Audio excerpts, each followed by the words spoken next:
My journey began so innocently. I was searching for a peaceful place to escape the stress of the big city. The cabin in the Darkwood Forest seemed perfect, isolated, cozy, and surrounded by acres of towering trees that whispered in the wind. The ad described it as ideal for those seeking peace and introspection. I drove for hours on winding roads until I reached Darkwood. The town was small, nearly deserted. I bought supplies at a little market where the clerk gave me a strange look upon hearing my destination. "Are you sure you want to go there?" she asked. I smiled, thinking it was just small-town superstition. The cabin was even more charming than I imagined. But as night fell, the forest around it seemed to change. The wind, once gentle, became a persistent wail. When I stepped outside for a cigarette, I heard something, a low sound, like a murmur coming from the trees. I convinced myself it was just my imagination. After all, it was only my first day, and the place was beautiful. The next morning I woke up early, determined to explore the area.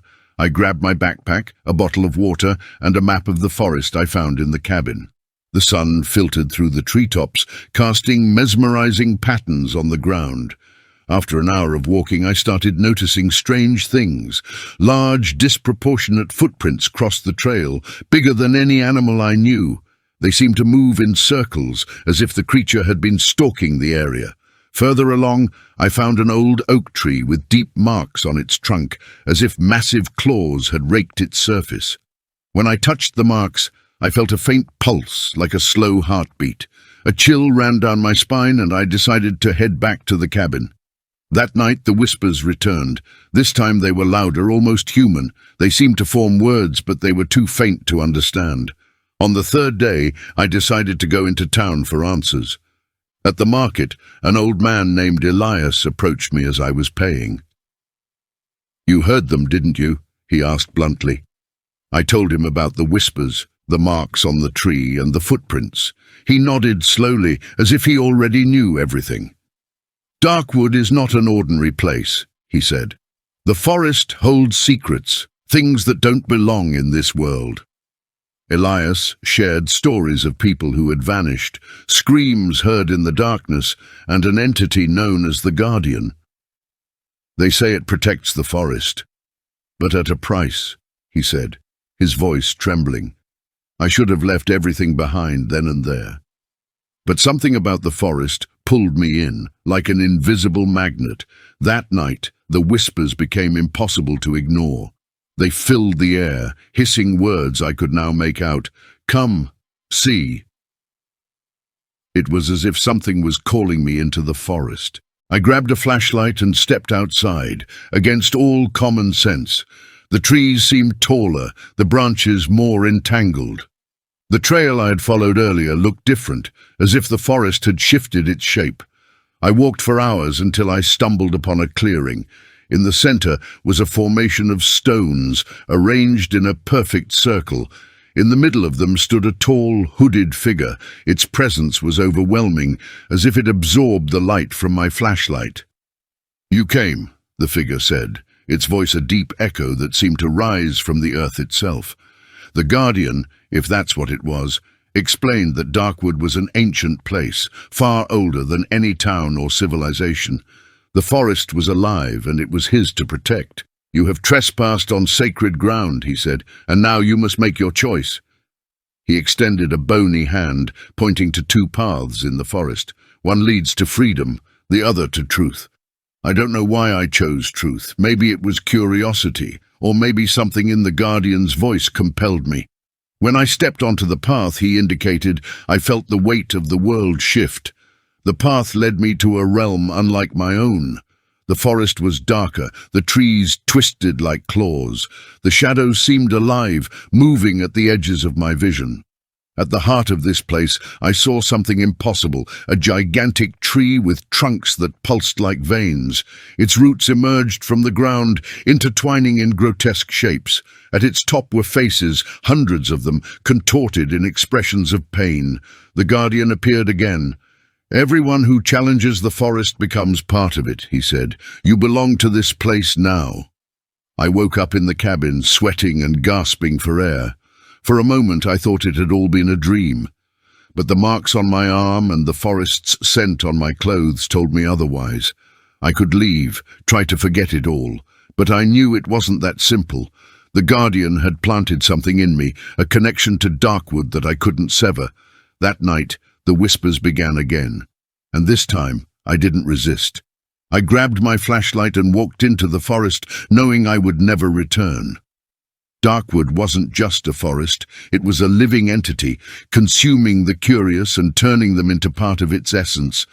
And now I was just another whisper among the trees.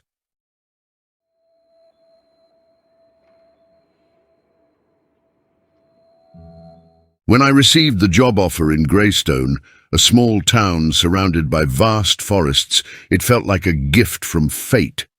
As a recently divorced man, I needed a place to start over. The house I rented was on the edge of a grove known locally as the Dark Grove. The house was old, with a slanted roof and windows that creaked with the wind. It was perfect for my personal retreat. The town was small and welcoming, but people seemed to avoid talking about the grove. When I mentioned my house to the owner of the local market, he frowned and warned me, "Don't wander too far into the forest. Strange things happen there." I politely laughed it off, thinking it was just small-town folklore. That night, while unpacking, I heard something coming from the direction of the grove, a deep sound like a low howl, followed by the cracking of branches. I looked out the window and saw movement between the trees, but it was too late to investigate. I chose to ignore it, blaming my imagination. Over the weekend, I decided to explore the forest, despite the locals' warnings. The day was clear, and the sunlight filtering through the trees created a surreal setting. After walking for about an hour, I came across something that shouldn't have been there, an abandoned cabin. The structure was made of old wood, nearly collapsing. Inside, I found symbols carved into the walls, some familiar, others completely foreign. In the center of the floor, a circle etched into the wood was filled with melted candles and small bones, like those of animals. Suddenly, I felt as if I were being watched. The forest's silence was so deep that any sound would have been a relief. I quickly turned and headed back home, feeling as though something or someone was following me. The nights became restless. Sounds from the grove invaded the silence, growing louder and closer each time. It felt as if something was moving through the trees, slowly dragging itself toward my house. One night, I heard scratching on the living room window. My heart raced. Grabbing a flashlight, I approached the window but saw nothing. Outside, long, deep marks were etched into the glass like claw scratches. I thought about calling the police, but what would I say? That something from the grove was trying to get into my house? Deep down, I began to understand this wasn't just paranoia. Something was truly wrong with that place. The next day, I went to the market to buy supplies and tried to forget the previous night. As I absent-mindedly browsed the shelves, an elderly man approached me. He seemed nervous, glancing over his shoulder before speaking. "You've found the cabin, haven't you?" he asked directly. Shocked, I didn't deny it. He continued, "That cabin belonged to a man named Alaric. They say he was a healer, but others believed he dabbled in things he shouldn't have." I told him about the symbols and bones I had seen. He nodded as if confirming his suspicions. "You need to leave that house. Alaric may be dead, but the grove is still his." I returned home with a heavy heart. For the first time, I seriously considered moving. That night, everything worsened. While trying to sleep, I was awakened by a low, continuous sound, like someone whispering outside. Cautiously, I approached the window and saw shadows moving among the trees. Against my better judgment, I felt an inexplicable urge to leave the house and follow the whispers. I grabbed a flashlight and headed toward the grove. My legs seemed to move on their own, as if the ground itself was pulling me forward. I arrived at the cabin again, but this time something was different. A figure stood in the circle on the floor. It was tall, thin, and its eyes glowed a vivid red. I couldn't move, paralyzed by fear. The figure spoke, its voice deep and resonant. "You have entered my domain, mortal. Now you belong to me." Suddenly, images flashed through my mind, ancient rituals, sacrifices, and Alaric performing dark practices to control the forest. The grove was a place he had cursed forever. I tried to run, but the forest felt alive, its branches intertwining to block my path. The entity followed, its presence suffocating me. It wasn't just fear, it was the sensation of being consumed, erased. I managed to escape the cabin, but when I looked back, the figure was still standing in the doorway, watching. Its final words echoed in my mind. "You will never escape." I returned home and hastily packed my belongings. I was determined to leave Greystone the next morning, but that night the whispers grew louder and the shadows entered the house. I woke up in the middle of the night to scratching on the walls and doors slamming. When I tried to leave, I saw that the grove's trees now surrounded the house completely. I was trapped. Now I write this as a warning to anyone who finds this house. If you come to Greystone, do not stay near the dark grove. Do not enter the cabin. And if you hear whispers, never, ever follow them.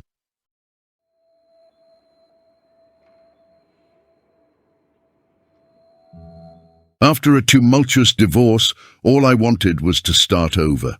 When I saw the ad for an isolated cabin in the Redcliffe Mountains, I thought I had found the perfect place. It was rustic, surrounded by dense vegetation, but with a breathtaking view of the valley below.